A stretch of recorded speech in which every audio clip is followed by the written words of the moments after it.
The creation of what we have in health insurance really occurred after World War II.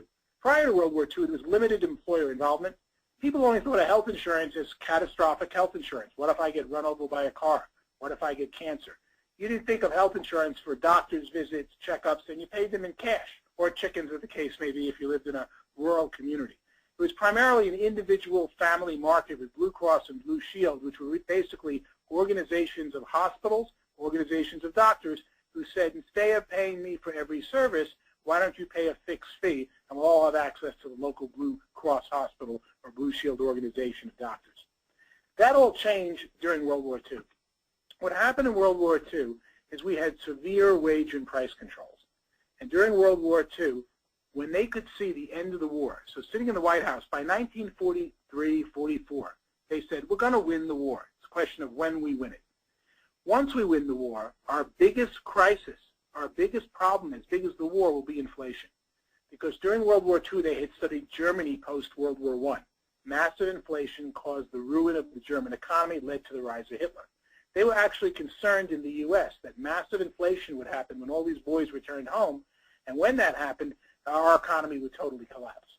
So what they had during World War II were government-imposed wage and price controls, which were very strict. What does that mean? It means if you worked for a company, you worked every year helping the war effort, and you got a flat salary, and you couldn't get any raises. Of course, the store couldn't raise the prices of any goods, so everything seemed fixed. Who made out like a bandit? Entrepreneurs. People who were entrepreneurs who didn't have a prior price, or new military contractors who weren't making things before, made a lot of money. And so the entrepreneurs made so much money that post-World War II, meaning 1945 period, the unions are saying, we're going to have a massive general strike as soon as the war's over, because we deserve the same increase as all these small business people got. So what happened? Roosevelt, and then later implemented by Truman, came up with a plan. And the plan was temporarily, and you know how Washington is. They say, let's do this temporarily, but it becomes permanent. Well, Truman, and following Roosevelt's lead, said temporarily to employers, we won't let you raise wages, but you know what we'll do? We'll let you pick up all the health care bills for your employee. And people would come back, and people were starting to be born in hospitals, babies, instead of at home, and these were substantial bills. So we told employers, get this, you can do black market compensation. You go to jail if you pay someone and don't report it on a 1099 or a W-2 and give them wages. But you can pay all you want of their health care bills without limit, and you don't even have to report it. And we're going to stop that, but that's what we'll do in 46, 47. That's still the law today. Think of it. A company, without reporting what they spend, can give you unlimited payments for doctor bills, hospital bills, and that's the whole healthcare system we have, and doesn't have to report it. And when income taxes went up to 91, 94% for personal income tax rates above $135,000, all of a sudden, $1 in healthcare benefits is worth $7, $8 in wages. So you can see why every company said, give them healthcare, give them healthcare, give them healthcare.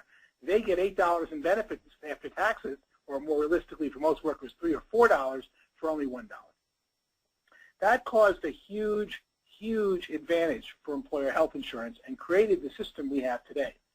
Now, health insurance today is really not insurance. We call it health insurance, but the most important part of health insurance is access.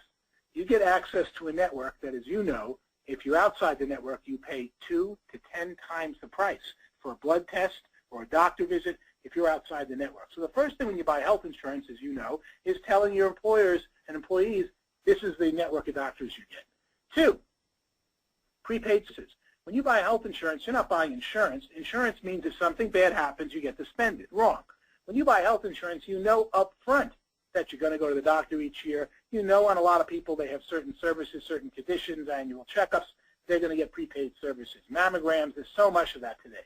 So you price the policy, including prepaid services. And, of course, about 40%, I really think this might be as low as 20% on some policies, is insurance. That's the insurance component.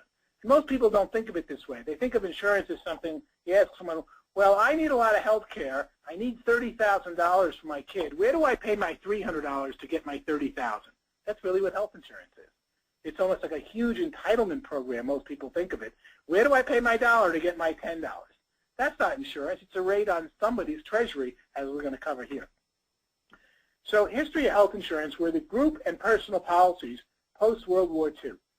Group policies were mostly guaranteed issue, as were personal policies. The whole concept of insurance is you pay in and then you get the benefit. And of course that only works if everybody pays in when they don't need the benefit, so we have the money for those who get sick. But right away with group and personal policies, carriers were figuring out, when they were guaranteed issue, that you make the most money depending on where you advertise. In other words, you want to advertise, hey, buy health insurance from me if you're a carrier at the gym, at the health food restaurant, at the baseball games. You don't want to advertise people who play baseball, not who go to watch it.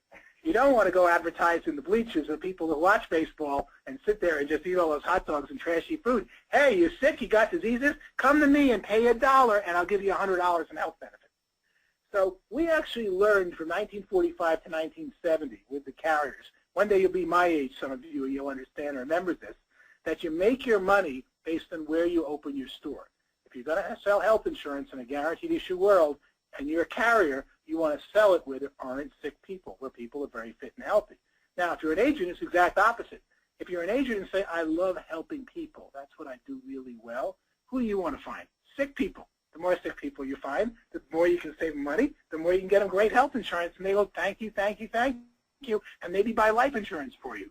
But you see how in a carrier, that's the exact opposite. The personal market was very different. The personal market from 1945 to 1970 slowly became a non-guaranteed issue market. And the personal market used to cost twice the price of group. Let's stay on this point a moment. People who applied to health insurance because they got a new job, so they got a job at Macy's department store and it came with health insurance, they didn't take the job at Macy's for health insurance. They took the job for a job. Guess what? That's a healthier person than the general population. In fact, people who are not working probably often have a health care problem. That's one of the reasons they don't have a job or they don't want a job.